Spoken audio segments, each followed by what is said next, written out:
Right, welcome to session 3. I have a couple of apologies. I am being made to wear a Christmas jumper. One of us who is presenting this believes Christmas starts with an in the month. Work that out if you want. And also there are throughout the slides constant references to Christmas. For that I apologise profusely. Next slide please, Hannah. I am the Grinch. For those of you who don't know me, my name is Andrew. I am the senior partner. I used to be an engineer. We're now on our 3rd session. You've probably heard it all twice before. So I'll just pass over to Hannah, who is responsible for Christmas. Morning, everyone. I'm Hannah. I'm also a partner here at Archer. I specialise on the contentious side of things with lots of adjudications. Can I just point out we have our Christmas cactus behind us? Haven't quite got a Christmas tree yet. So Andrew and I are 2 of 6 partners here at Archer. The rest of them on the screen. We started Archer, which is, if you haven't guessed, our first name initials 4.5 years ago. And we've now grown to a total of 25 of us. Here's the rest of our great bunch, a mix of legal directors, senior associates, paralegals, trainees, and a consultant. And we all specialise in construction law. We also have 3 brilliant team members behind the scenes who Archer wouldn't work without. We'll hopefully have a new paralegal joining us next month too. So in this session 3, we're going to look at extensions of time, loss and expense, and insurance. In hindsight, we've crammed a lot into this 1-hour session, so we're not going to look at these topics in too much detail. But of course, if you've got any questions either during the session or afterwards, then just let us know. Throughout this session, we're going to refer to different JCT clauses. These will always be clauses of a design and build contract 2024, unless we say otherwise. You will notice throughout the first half of this talk that Hannah has allowed me every now and again to introduce a section, and then she basically does all the talking. So I'm going to introduce the section on extensions of time. So in general terms, what is an extension of time? Well, all construction contracts should have a completion date or a period for the works to complete. If you filled your JCT incorrectly, this won't be a problem. Now, an extension of time is an extension to the completion date or the period for the works to complete. Now, all construction contracts must also have a right to alter the completion date if certain events arise, which is what JCT calls relevant events, which we'll come on to shortly. But not only do those events have to arise, they also have to cause a delay to the completion date. Now, this is a really important point, and we'll come on to this repeatedly throughout the first half of the session. And it's something we see all the time. Contractors and subcontractors are really good at notifying when an event has occurred, but then they fail to show that that event has actually impacted the completion date. Now, unless this second part of the equation can be proven, generally speaking, there's no entitlement to an extension of time. So whilst every construction contract is different, these are the general principles that you need to remember when looking at EOTs. Oh, I've got a slide. So why do you need an EOT? Well, you might say, well, I don't need one. I've got a great relationship with the employer's agent, the project manager. He's told me it's fine. Okay, that may be all right. Some of you will have experienced jobs where the project manager or the employer's agent or the contracts manager, whichever way it is, gets changed towards the end and someone else comes in and revisits everything before. And the real reason you need an extension of time is because it does lead, which we'll come on to more money. If you don't get one, you don't get relief from liquidated damages. So you may be deducted liquidated damages, or if you're a subcontractor, you'll have to pay the contractor the damages they're deducted. And basically it's the profit on the job. So, you know, if you're making 4 or 5% profit margin and you don't get an extension of time, you'll probably lose all that profit on the additional time you're there and the deduction of liquidated damages. So it's vital that you seek your entitlement. So how does JCT deal with EOTs? Well, clause 225 sets out the 3 elements that's needed. These are the existence of a relevant event, that completion is delayed beyond the completion date, and also that the correct notice and particulars have been given. We're going to look at each of these elements in turn. So the first element is relevant events. So there's now 15 relevant events in a design and build in total, and we've just listed some of the more common ones on the slide. However, be warned, some of these are often deleted. So, for example, exceptionally adverse weather, loss or damage caused by specified perils, civil commotion, delay and permission from a statutory body. These all tend to be deleted. And if they are deleted as relevant events and such delay event occurs, the contractor is not going to be entitled to an EOT. So the contractor is taking the risk for these events occurring. So JCT 2024 introduced a few new relevant events, which I'm just going to quickly run through now. The first is clause 226.4, which relates to ground conditions, and in particular asbestos, contaminated materials and unexploded ordnance. So previously the contract was silent on these points, meaning that the common law position applied, with the contractor taking the risk on unforeseen ground conditions. JCT now has this as a relevant event.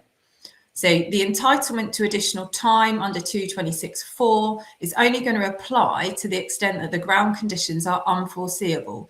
So if the contract documents include a ground investigation report, or if the contractor was engaged previously under a PCSA and carried out ground investigation works that identified asbestos, for example, the entitlement to additional time will not apply under this relevant event, because the contractor will be expected to have allowed for known risks.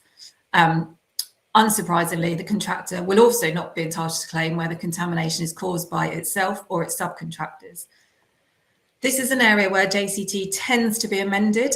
So I don't think I've seen this stay in the contract in a set of amendments, because employers like to pass full design responsibility and all risk for site risk to the contractor, and that's what we see in our sets of amendments. However, the acknowledgement that risk should be shared does at least allow the contractor to make out an argument when pushing back on amendments that the risk should be shared, with unforeseen risks allowing the contractor additional time to complete the works. So next up is the existence of an epidemic. So JCT have recognised that COVID-19 caused a few issues and have included a new relevant event for delays caused by an epidemic. So this only applies to epidemics, not pandemics, and the effect of the clause is likely to be limited to an epidemic that is relatively localised to the works that are being carried out. Other than this, the entitlement is relatively widely drafted and actually is a lot wider than most COVID clauses that you tended to see when COVID was happening. The clause is not restricted to situations where the epidemic occurs after the base date, but actually expressly gives entitlement where the epidemic has occurred before the base date, but the effects of the epidemic have changed. This is quite generous, but again, in most contracts we've seen, this has either been removed as a relevant event or heavily amended. So lastly, there's a new clause 226.8, so that now deals with statutory requirements exercised by a statutory power and relevant guidance issued by a public body or the Construction Leadership Council after the base date. So in relation to changes to statute, this was previously dealt with at clause 215, with changes after the base date entitling the contractor to a change. There's now an additional clear entitlement to an EOT under 226.8.1. So it's likely to be a lot easier for contractor to claim additional time where there's been a legislative change after the base date. Now, the JCT guidance on this point is quite interesting, and it's a significant widening to the rights under the 2016 version.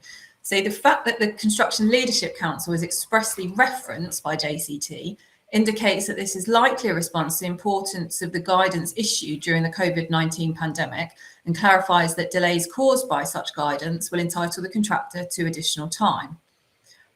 Just on this point though, and this relevant event, there's no foreseeability test to add. So the base date is still key, but again, it's commonly amended. So it's always really important to see if these clauses are actually in your contract. I get Sorry, I skipped over it. Then you skip over it. Right. The way to look at, I think the way to take a step back at relevant events is to consider whether they are sort of client-led, neutral, or contractor-led. So if it's a contractor culpable delay, it's lack of materials, lack of labour, clearly you're not going to get a relevant event for that. For neutral events such as weather, COVID, And I put bank holidays because for those of you that remember the King's coronation, that was a bank holiday for most of us, but was not strictly a bank holiday under JCT. So you get neutral events, and then you get client events, which are events led by the client, which is typically variations, the client somehow impeding the work, or issues with access. Now, if you consider each of the relevant events in those three categories, the category that is the one that leads to money is the client-led event, and they're called relevant matters, which we'll come on to later. So some of the relevant events, which are client-led, entitle money. The neutral events, quite rightly, because it's no one's fault, don't entitle money. And contractor-led events, there's obviously no time or money because it's the contractor's fault. Or it's me again. So you've established a relevant event has occurred. How do you prove that it's delayed completion of the works? So as I said earlier, this is an area where you see many contractors fall down on in their EOT claims. So many contractors can show the existence of a relevant event, but they can't prove that that relevant event caused a delay to the completion date. So we're not going to cover the different approaches to delay in detail, but we just want to make a few points on delay analysis. So the starting point is that everyone dealing with EOT claims should really familiarise themselves with the Society of Construction Law's Delay and Disruption Protocol. It's a really helpful document that, in its own words, provides useful guidance on some of the common delay and disruption issues that arise on construction projects. And you can just download this from the SCL website. So the protocol identifies 6 different methods of delay analysis, but all of those different methods require the identification of the critical path to the completion date. And I've put the SCL definition of critical path on the slide, but it's the longest sequence of activities through a project network from start to finish, the sum of whose durations determines the overall project duration. In simple terms, this means looking at what works were critical to ensure completion of the project. Once you've got this critical path established, you can then work out whether the works that were impacted by the relevant event were critical to completion. If they were, then subject to compliance with notice provisions that we'll come on to shortly, the contractor will be entitled to an EOT. If, however, the works were not critical to completion, then the entitlement to an EOT falls away. So this is my sort of simple example, and often with trying to sort of explain stuff, you take the extreme. So the first point to remember is the fact you have a relevant event occur does not automatically entitle you to an extension of time. And as Hannah said earlier, there are some people, including people who award extensions of time, who believe that to be the case. So you have to have the relevant event and it has to cause delay. Now, the best example is you're building a nuclear power plant. That happens quite a lot. And at the same time, your client says, can you build me a bungalow? And during the building of the bungalow, there is a relevant event that delays the construction of the bungalow, but you've only got one completion date, and that's the completion date of the power station. Surprisingly enough, the bungalow will probably be finished before the completion date. So the event that's caused the bungalow to be delayed does not affect the critical path of the overall job. And that's a silly example, but the point is the fact that a variation is made to floor 6 of some brickwork does not necessarily mean that there's a delay to the completion date, because that may not be on the critical path. So that's what you've got to establish. Oh, it's me again. So we're not going to go through the 6 different types of time impact analysis, windows analysis, impacted versus as planned, and all that sort of stuff. There are some people who have significant wet dreams about such stuff, if I'm allowed to say that. Probably not looking at that. No. But there are people who really enjoy this. And I suppose for very complex jobs, those things become important. For less complex jobs, it's really just about establishing that you have a relevant event and it's caused delay. Now, the way you do that can either be prospective or retrospective. Now, prospective delay analysis, and Hannah's actually written this down, identifies the likely impact effectively on the planned position. So you have a planned program, something happens, you input that into your program, and that will throw out a delay at the end. NEC, which uses prospective delay, says in its guidance notes, what this does is achieve certainty, but as in you get a decision, but doesn't necessarily reflect reality. Because at the time your planned program is in place, you may have an event, but that planned program may not be what's happening, or at the end of the job, that may not be the event that's actually caused the delay.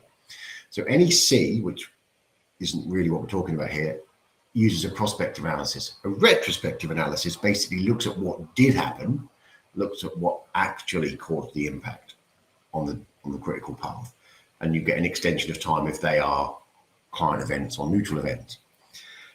Now, there's no sort of set rule in JCT, but the general approach is taken that JCT does a retrospective analysis. So you effectively get to the end of the events and work out what happened. Whereas NEC is the other way around. You make the decision at the start, sort of anticipating what might happen. The ultimate point is there is no correct answer. The courts have made that clear as well. So the SCL protocol has 6 different ways to do this. Some are prospective, some are retrospective. The courts have made it clear that there is no correct answer, as in one is not always right over the other. What you need to do is choose the one that makes the most sensible outcome, and keep it simple. If you're going to succeed in an extension of time claim, keep it simple. Just whilst we're talking about delay, it would make sense to quickly cover the minefield that is concurrent delay. Again, we could run a whole session just on concurrent delay, so I'm just going to talk about the basics here. The SCL protocol says that true concurrent delay is the occurrence of 2 or more delay events at the same time, one an employer risk event, the other a contractor risk event, and the effects of which are felt at the same time. So for concurrent delay to exist, each of the employer risk event, so such as an instructed variation, and the contractor risk event, for example, contractor's failure to get enough labour on site, must be an effective cause of delay to the completion date.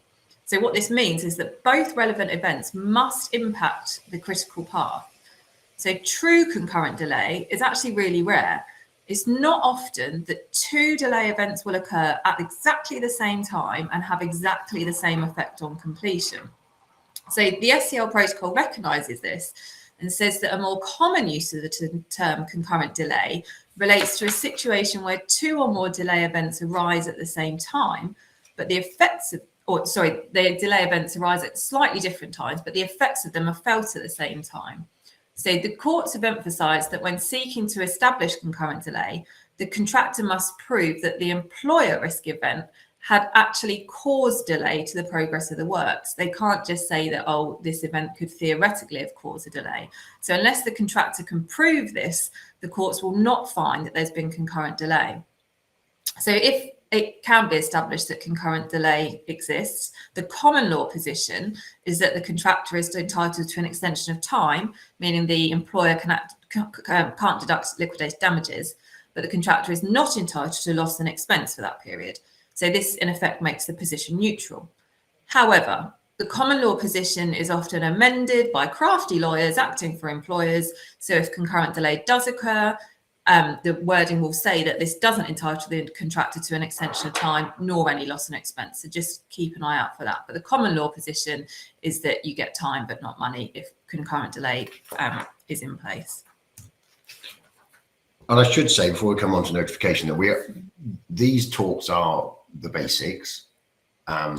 We've had some questions in that start asking about concurrent delay, and the plan is to do these basic 6 talks, and then we're going to do a set of what you might call slightly more advanced talks, where we will pick up in particular sort of things like concurrent delay, the methods of analysis that you may want to approach extension of time claims with. So just on notification requirements, I believe I'm allowed to introduce this slide as well. Yes, you can. So you've established a relevant event, and you've established that it's causing delay to the completion date. So what does JCT say you have to do about that? Well, because we're really helpful, we've put the clause on the slide. So I'm just going to pick out some of the key points of this clause. If and whenever it becomes reasonably apparent that the progress of the works is being or is likely to be delayed, the contractor shall forthwith give notice to the employer of the material circumstances, including the cause or causes of the delay, and shall identify in the notice any event which, in its opinion, is a relevant event. But that's not it. In addition, after that notice of delay, or as soon as possible after you've issued that notice, or if you can, in the notice itself, the contractor must give particulars of its expected effects, including an estimate of any expected delay in completion beyond the completion date. And if the contractor's estimate of delay changes, the contractor must give notice of that forthwith as well. So it's not just, you can't just say, oh, irrelevant events occurred. You have to set out what events occurred and the impact you think that's going to have on completion. The clause does go on to say that if the employer needs more information to award or reject an EOT claim, this has got to be requested no later than 14 days after the contractor's first notice is issued. That's just to stop the position that was pre-2024 JCT, where employers would just keep asking for more information months after the notice had been issued. But that's what JCC says about notification requirements. For whether there's a required form of notice, there's no strict requirement for this, but at the very least, we'd recommend that your notice is in writing, ideally in a letter or an email sent to the employer. On top of this, if you're a contractor, you need to make sure that if there are any clauses that require notices to be served in a certain way, that you follow these. Even if you've got project software in place, so quite often you'll log into a system and upload applications, for example, through there. If your contract says this is how you've got to serve notices, make sure you follow the contract. And I've put it on the slide. This is something we see quite often, is reliance by a contractor of meeting minutes to establish notification of delay. So a contractor will say, well, I told you that we were delayed in that meeting. Here's a note of what was said. This is probably not sufficient, and just to avoid any arguments about whether or not notice has been given, it's just easier to send a separate notice that complies with that clause 224 as soon as you think that there's going to be a relevant event occurring. So that's the position on an unamended JCT. However, perhaps unsurprisingly, the JCT notice provisions are often amended, making the requirement to issue a notification a condition precedent to the entitlement to an EOT. So I'm just going to quickly look at condition precedent clauses. Can I just explain why I've got You thing? Can. I had no idea why that was there. Thing is on this slide because this is a very important thing. Okay. So, you can have all the rights in the world to an extension of time, but if you don't issue the piece of paper, you will potentially lose those rights. So this is a very important thing to do. Exactly. So condition precedent clauses, there are a certain type of clause that requires an action in a specified period which relates to a contractual right. And if the clause is not complied with, as Andrew said, that entitlement will be lost. So you'll commonly find these sorts of clauses when you have to notify of an EOT or loss and expense, and sometimes with variations as well. So I've put on this slide the type of amendment you might see to 224.1 that makes it a condition precedent clause. So what this means as amended is that if the contractor does not issue his notice within 28 days of it become apparent that the progress of the works is likely to be delayed, then the contractor will lose its entitlement to an EOT. Now, whilst this sounds harsh, these clauses are frequently enforced by the courts. So it's really important to know if you have these clauses in your contract, and if so, the effect of such clauses. Now, an employer might think that all of his Christmases have come at once if a contractor that would have been entitled to a lengthy EOT because there's a relevant event that's caused a delay to completion has occurred, but the contractor's lost his entitlement because he hasn't notified correctly. Now, that certainly wouldn't be a wonderful Christmas time for the employer, or would be. But conversely, think about it if you're an EA. Your employer's not going to be very happy if you've granted an EOT because you've seen there's a relevant event, you've seen that it's impacted completion, but your contractor hasn't notified properly. The employer is not going to be happy if you've awarded an EOT when perhaps you shouldn't done. The EA may well be lonely this Christmas if that happens. I know, smooth. Rubbish. So is a valid condition precedent clause in place? So the elements I discussed earlier need to be present to make sure that there is a valid condition precedent clause. So you need a clear time limit for the action, and the action here is the giving of the notice, and wording that says if the action is not done, the entitlement to that right, so the right to an EOT, is lost. If these elements are not present, you might be able to argue that the clause is not a valid condition precedent clause, so the entitlement doesn't fall away. But just be careful when you're checking these. They don't need to use the words, this is a condition precedent. So sometimes they're not immediately obvious. You just need to check what's in your contract, check what the amendments are. And if your contractor, EA, employer, whoever, just make sure all parties are sticking to what the contract says. So when do you have to claim? We've talked about this. Hannah's shown an example of a clause. One of the previous contractors who's gone into insolvency, right, that has the same initials, GSI, but maybe in a different order, used to require notice given of a variation within 3 days, or you lost your entitlement to be paid for it. Okay, that was fairly extreme, but these periods do get shorter and shorter. The sort of standard form is JCT doesn't actually have a condition precedent, but there has been a recent Scottish case that says maybe it is, so be wary. NEC has a standard time period in it. So does ICHEME. Well, sorry, ICE. ICHEME is as soon as possible. They're all different. They all get changed. So you need to read those contracts and make sure that you comply with the requirements. In the words of Jules Winfield, who I checked this morning because I thought it was Marcellus from Pulp Fiction, be very, very careful. Oh, it's me to introduce something else, is it? The common myths. I'm going to introduce some common myths to do with relevant events. Literally, I get to introduce them and then Hannah does most of the talking. Well, I don't know why you've got Donald Trump on there. Because I don't know, really. It's because he's funny. So there's 3 things we want to talk about. You'll hear the expression times at large. What does that actually mean? I just want to highlight what is meant by exceptionally adverse weather under JCT. And also there's this delay by statutory providers now rather than undertakers, and quite how that works under JCT, because these things people get wrong all the time. So starting with time at large. So this is a term that's thrown around a lot, but rarely does it ever apply. It relates back to the prevention principle that we're going to come on to shortly when we discuss the court's view on time at large. But what does the phrase actually mean? Well, in simple terms, it means that there's no date fixed in the contract for completing the works, or that the time that was previously agreed for completion can no longer apply.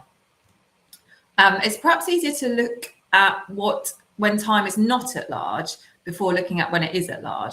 So time is not at large just because there's lots of variations on a job, or perhaps it might be difficult to assess an EOT. Very rarely will time actually be at large, despite the fact that people talk about it all the time. So the only reason time is at large is if there's no date fixed for completing the works. In practice, this occurs where there's no right given to an extension of time for Employer Impediment Act. So you say you've got a completion date, but the contract has removed the contractor's right to a change to that completion date because of an employer impediment.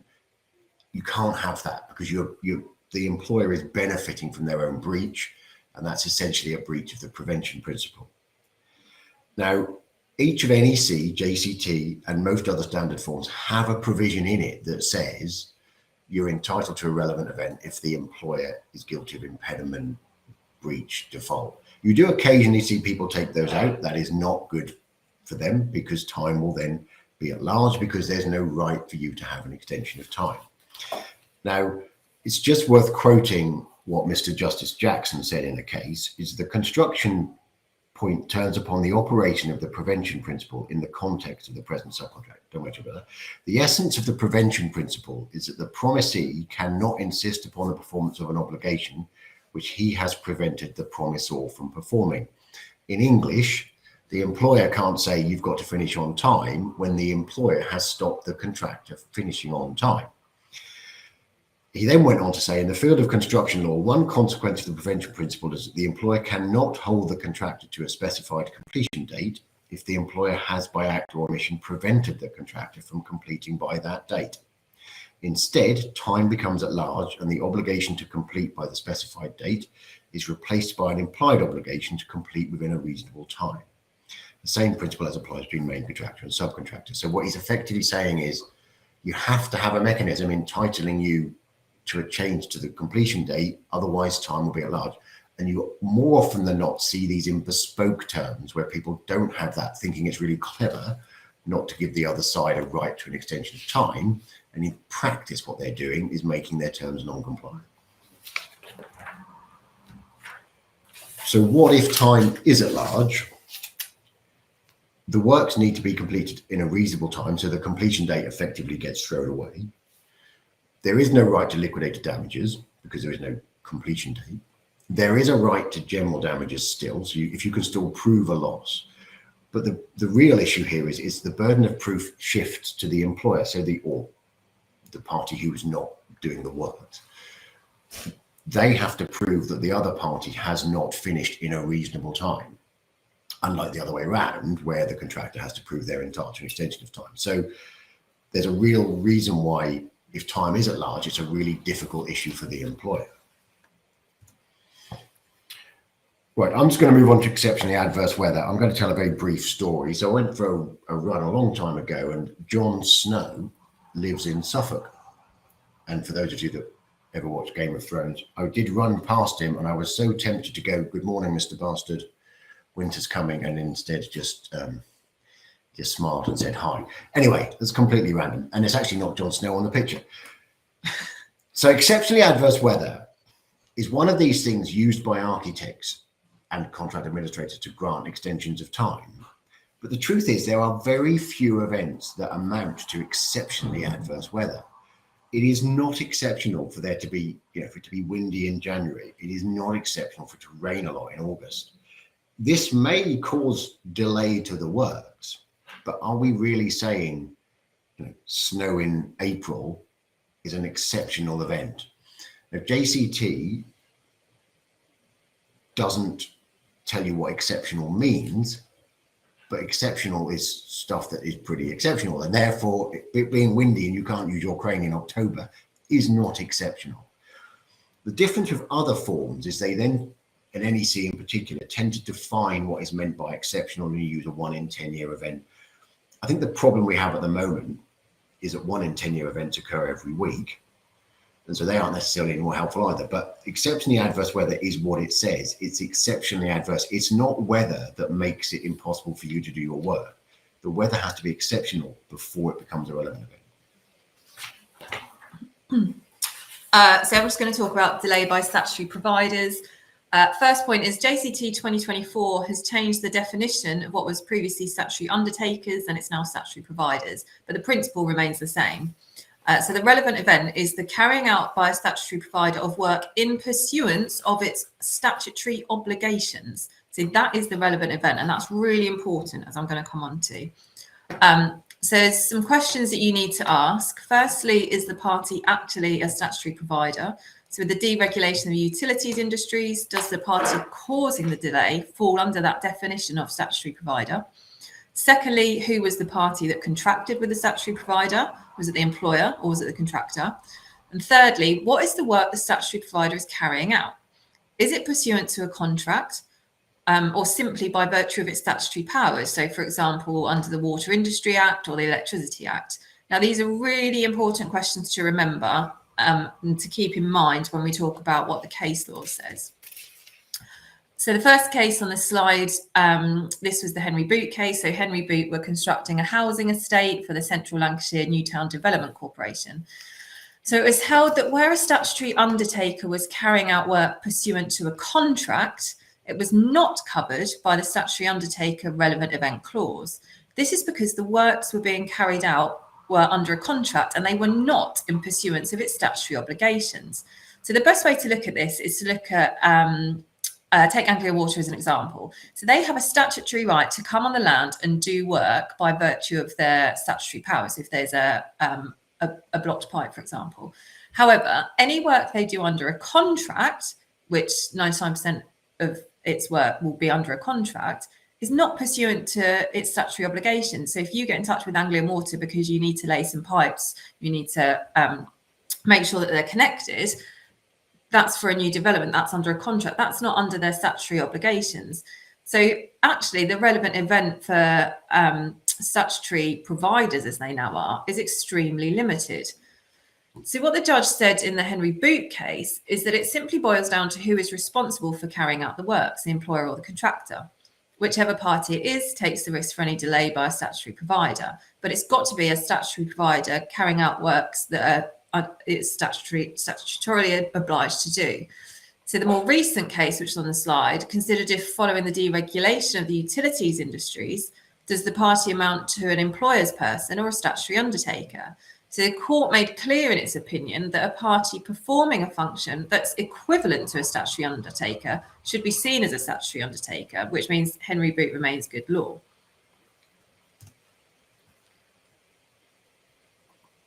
So the question is, does a contractor get an extension of time for a statutory provider delay? So the first point to note is the typical position is that the contract the statutory provider enters into is with the contractor. So most typically, the employer has a provisional sum in the contract for the work, and the contractor is expected to enter into the contract with the statutory provider. So the supplier, whether it is an actual statutory body such as EDF or a newer equivalent such as GTC, makes no difference. They're both seen as statutory providers following the cases we spoke about. Now, whilst the position can get a little bit confused because you tend to have a separate contract, if you like, for the meters, and that tends to be with the employer because the stats insist on this, this isn't normally the delaying issue.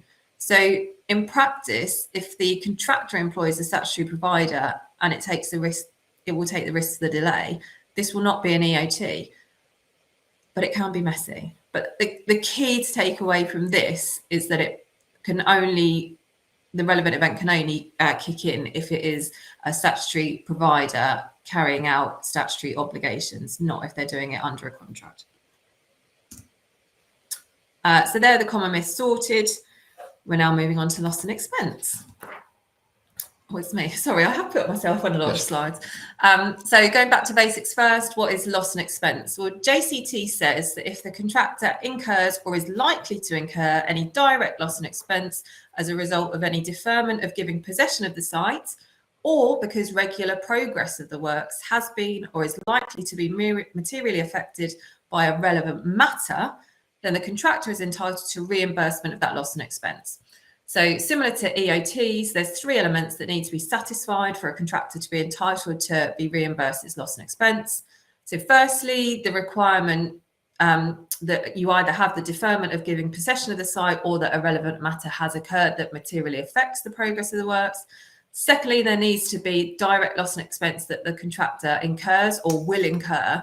And thirdly, the contractor needs to comply with the notice provisions. These are at clause 420, which we'll come on to shortly. So we'll look at relevant matters first. As I've said on the slide, we've got 7 relevant matters in JCT D and B form of contract. Obviously, this is a lot less than what the number of relevant events, because as Andrew said, the way it works is you're not going to get money for neutral events, if you like. So these have been taken out. But the 7 relevant matters you've got are the obvious ones. So you've got changes, employer's instructions. You've got compliance with clause 315.1, which is the clause relating to antiquities, asbestos, contaminated material, the clause we spoke about earlier with EOT. This has been widened by JCT 2024. You've also got as a relevant matter delay in receipt of any permission or approval for the purposes of development control requirements. This is often deleted. Employer impediment, epidemic. Again, whilst this has been introduced by 2024, it is often deleted. And statutory requirements and powers. So again, the new one, like we discussed with relevant events, this has been added in as a relevant matter. But again, it's often amended or deleted. But if any one of these relevant matters occurs and it materially affects the progress of the works, then this will entitle the contractor to be reimbursed any loss and expense that it has incurred or it will incur. So what do we mean by, what is loss and expense? People say it all the time, but what does it actually mean from a cost perspective? So what can be claimed? Now there are, if you ever have the pleasure of doing adjudications or being on the other side, you will see that people claim absolutely everything they can imagine. But in practice, the claims, it's a cost claim. It's not a sort of valuation claim. So you have to prove your loss. Now, in practice, the losses you are claiming, if you can demonstrate a relevant matter's occurred, which almost invariably links back to extension of time, is that you will have things on site longer than you would otherwise have had. So there's the on-site costs. You will spend more time off-site on your job than you would otherwise have spent. So it is possible to recover off-site costs. I'd say those two are typically where it stops realistically what you can recover. You can recover changes to inflationary costs, because the argument is you would have bought these materials 6 months earlier and now they've gone up. Theoretically, at least, you can theoretically recover loss of profit, and you can theoretically recover something called loss of contribution to head office overheads. This is an example where every job you do contributes to your overhead. If you're stuck on a job longer because it's not your fault, there's less of a contribution to your overhead. I think the key point is it's a cost claim. You have to prove your costs. So what you are not meant to do, at least, is say, well, I allowed £3,000 a week for my prelims, I'm entitled to £3,000 a week. You're entitled to the cost of the prelims that you've had to keep on site longer. So if you're making a loss and expense claim, you need to demonstrate the cost. I think that's the key point, really. Am I doing notification requirements? Okay, so you've got a relevant matter, you've demonstrated the cost.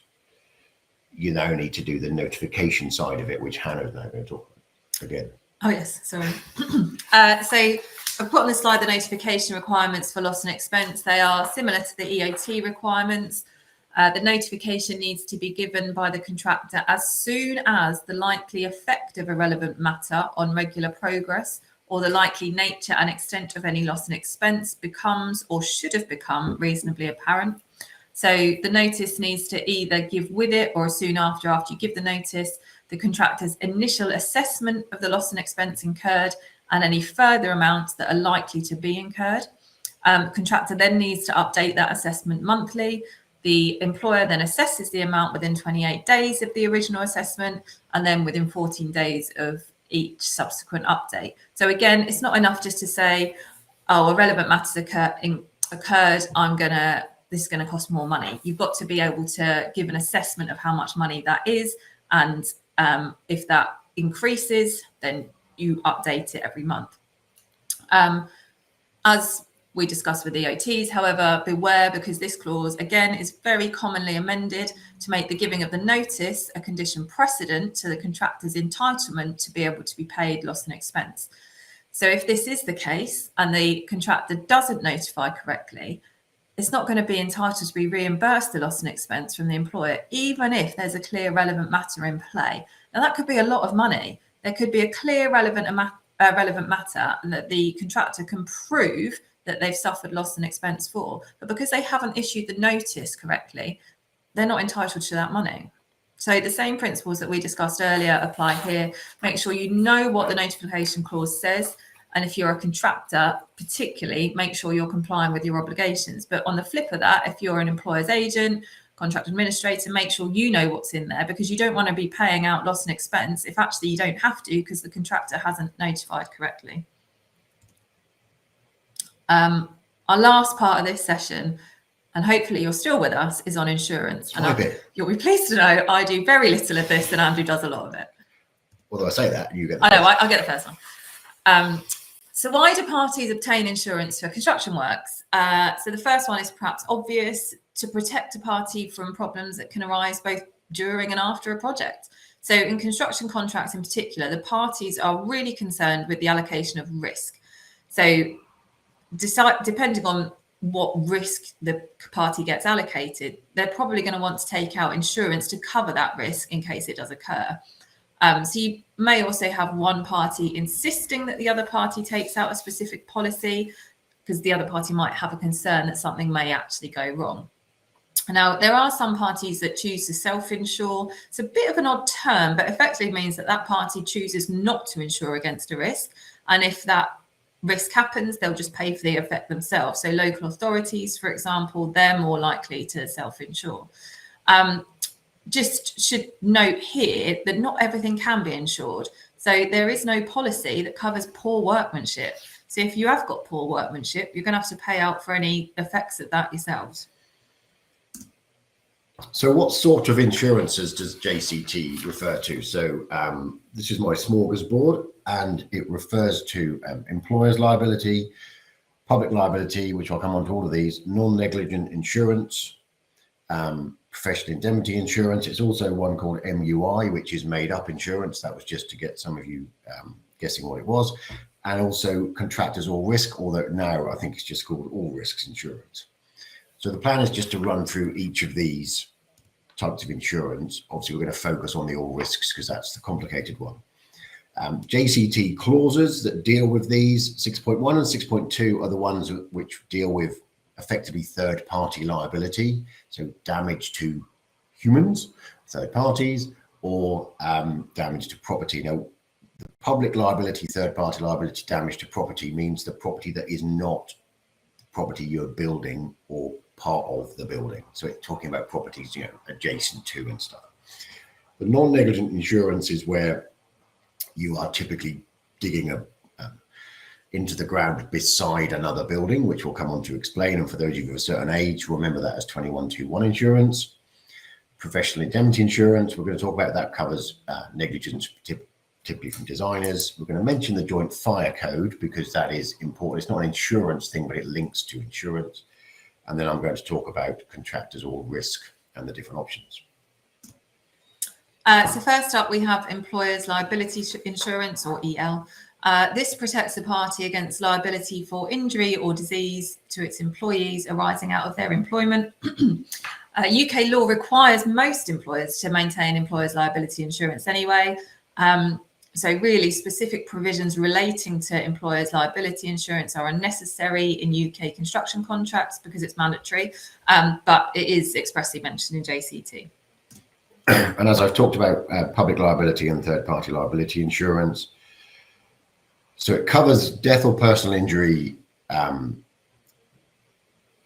sort of the parties, if you want. But typically aimed at damage to property. So it does not cover damage to property that is part of the works. That is dealt with in the contractors all risk section. One of the points to note, which will come on to this in later, is that employer's liability and to a certain extent public liability it's the claims, it's the policy in place when the breach occurs. So if a brick was to fly off the building and hit someone on the head or damage a building, it will be the policy in place that will cover that. Professional indemnity insurance is different, and we'll come on to that. So there are differences between which policy, because obviously you renew it each year, which policy is in place depending on what type of claim it is. Oh, sorry. Within the JCT, there are various things to fill in. If you ever work on rail contracts, you have to have 155 million third-party liability. I did have a check last night as to if there was a particular reason for 155 million, and it's the Strategic Rail Authority have just decided that that is a acceptable compromise due to a catastrophic failure on the rail network. Quite why it's 155, I don't know, but you will occasionally see requirements if you're working on rail schemes for 155 million third-party liability. So non-negligent insurance, or as Andrew said, 2121. I don't know that because I'm not that was from 1980, I think. Before I was born.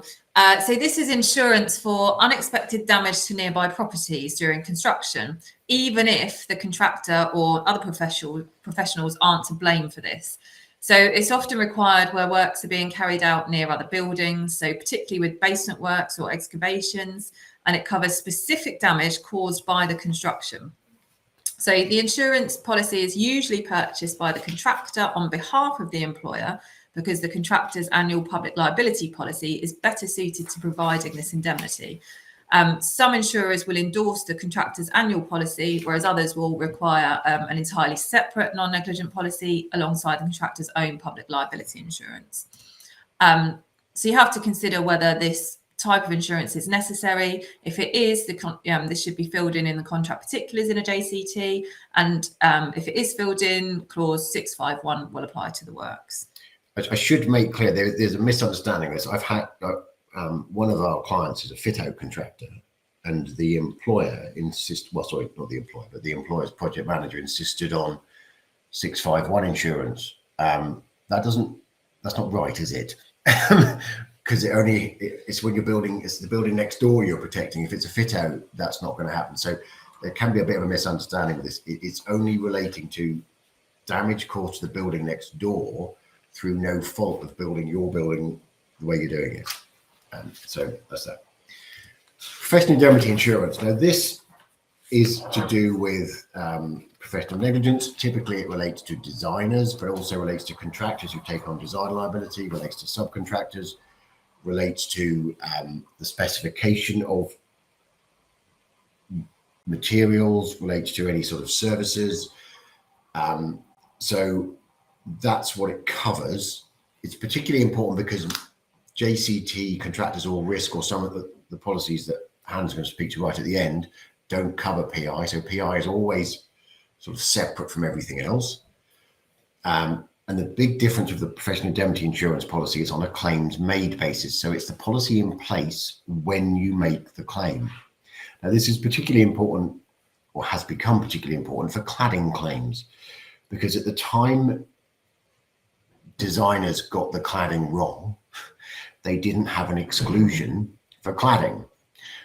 By the time anyone found out about the cladding, the PI policy includes an exclusion for any design of cladding. So you're claiming on a policy that excludes cladding design.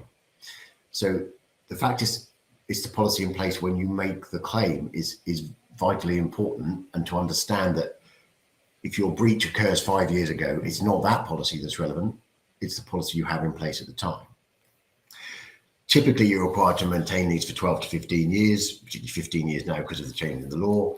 And if you look at the way JCT deals with it, and in practice, JCT has recognised that professional indemnity insurance policies have changed. So whereas before you had this rather sort of generic, if there might be an aggregate side to this, what it now does is allow you to specify the particular exceptions, because PI policies have got much cuter, if you want, and are excluding things, for example, cladding, that they weren't previously because of effectively the high risk of there being a claim. What you will find with professional indemnity insurance policies is that they come in many different colours.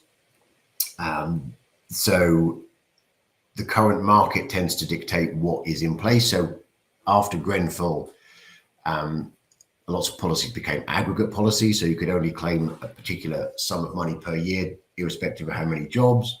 So you get the different definitions. You get each and every claim, any one claim, and in all, aggregate subject to automatic reinstatement.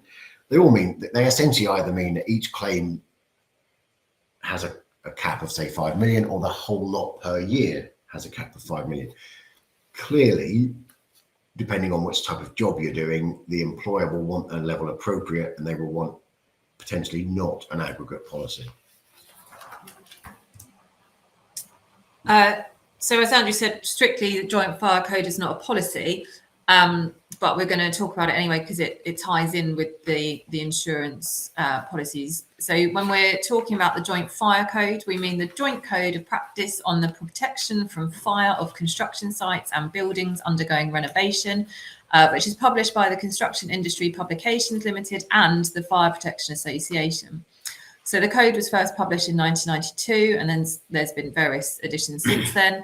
Now, its objective is to prevent fires on construction sites, and the latest version addresses changes in standards, practice, and the more prevalent use of modern materials and construction methods. So the contract particulars will state if the code is to apply. If this is the case, clauses 618 to 620 in the main body of the JCT apply to the works. So these clauses require the employer and the contractor to comply with the code, and it also deals with remedial measures if there's a breach of the code.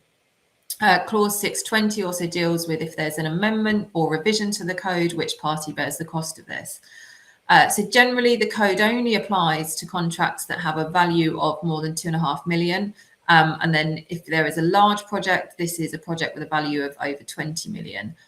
So complying with the Joint Fire Code can lead to the reduction of insurance premiums, but if the code then isn't complied with, the insurance policies could possibly be cancelled or withdrawn. So if it does say that it applies, just make sure you know what it says and that you're complying with it. Right, finally, well, almost finally, all risks insurance. Now, all risks insurance is what it says. It covers all risks. So literally it covers everything unless it's excluded. So the presumption is it's covered unless it's excluded. So if anyone who reads JCT and reads the all risks clause, there'll be things that say it doesn't cover wear and tear, and that what it's saying is it covers everything unless it's excluded. It's all risk insurance, or contractors all risk, as we all know it, is a specialist policy taken out with joint names. It's composite insured and there's no rights of subrogation. And I'm going to come on to what those terms mean now. So a joint names policy is a policy in the name of more than one party. I'll come on to, because it isn't always now two parties with one loss payee. So that is the loss payee is the party who gets paid the money. You look in JCT, it won't come as any surprise that even if the contractor takes the policy out, it is the employer that gets paid the money, because it's the employer to effectively rebuild. People will talk about joint insurance. That's not quite what contractors all risk is. Contractors all risk is a composite joint insured policy. And the reason that's important is if the contractor fails to pay the premium on a contractor's all risk policy, it will still pay out because the employer is another insured party, so the policy won't be vitiated. What do we mean by vitiated? Vitiated means brought to an end, voided. So that vitiated is an insurance term for effectively brought to an end. We talk about subrogation. Now, subrogation is where someone subrogates your rights. So if I crash into your car, my insurer will subrogate, well, more to the point, your insurer will subrogate your rights to bring a claim against me, and my insurer will take over that.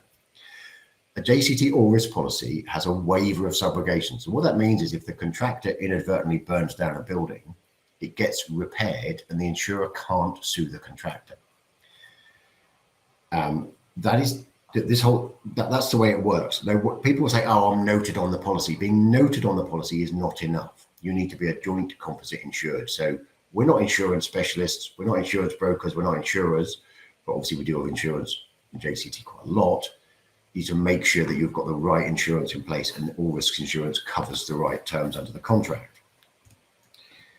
In JCT, as I've said, the joint names is typically the two insured parties, the employer and the contractor, but you will often see that a funder gets added to the policy because the funder wants the money, maybe a forward purchaser, so you need to bear that in mind.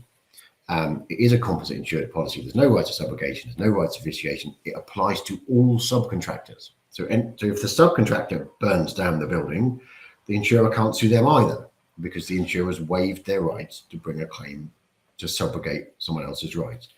It does not apply to PR. So when it comes to it, you can choose between option A, B, and C, and this is the contract particulars. I'm conscious we've got 1.5 minutes left, so I'll try and skip through this. There are 3 options. For a new build, you're just insuring the works until you reach practical completion. For fairly obvious reasons, if we go on to the next slide, option A is new build where the works are insured by the contractor. You don't need to insure anything else because the only thing that you're building is the works. This is your classic JCT all risks policy taken out by the contractor. The employer is the other joint named party. Nothing complicated with that. You can get scenarios where the employer takes out the all risk insurance. That tends to be big developers or mods. By mods, I mean the MOD or people like that, where they are effectively taking out the all risks insurance because they are such a big entity that they have a standard policy in place. Nothing particularly complicated about that either. Option C is the tricky one. Option C is where you are building works either, on top of another one, it's refurbishment works, and you've got an existing structure that could be burnt down, flooded, etc., and you've got the works themselves that separately could be damaged by a flood. And those two items need to be treated separately. The way JCT does it is call it C1 and C2. C1 is to insure the existing structure. That's the insurance that relates to the existing structure. So effectively, if you're refurbishing floor 8 and you've caused a flood through the building and it causes damages to floors 2 to 7, the existing structures policy will kick in relation to that damage. The works policy will kick in relation to the damage to floor 8, because that's the only floor you're doing works to. C2 is the works policy. The key message here for those people who are managing contracts is don't just tick the box. Option C applies if you've got a refurbishment project and not explain to your client what this means. Because your client all of a sudden has to take out, the employer has to take out 2 types of insurance, which it will find extremely difficult to take out. And so, you need to manage that process with your client to understand what sort of insurances they're required to take out. And to give it some context, JCT has a footnote that basically says option C is really complicated.